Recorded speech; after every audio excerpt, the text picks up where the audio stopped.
habartaan odagaan wuxuu leeyahay habartaan waa hore ayaan isguursanay malaha relationship aan wada qaadanay ani iyadu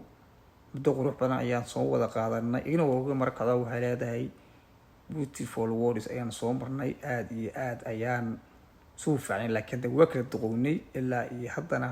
xiisa ayaa isku haynaa marka ragga Soomaaliyeed hadday saas gabdhahooda ugu marka ilaahayeen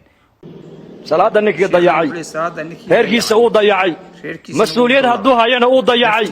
tuu dooni haddii loo dhiibo uu dayacay waayo Umar ibn Khattab radiyallahu anhu khilaafadiisii buu oran jiray waryaada zamankii nabi maxamed alayhi salaatu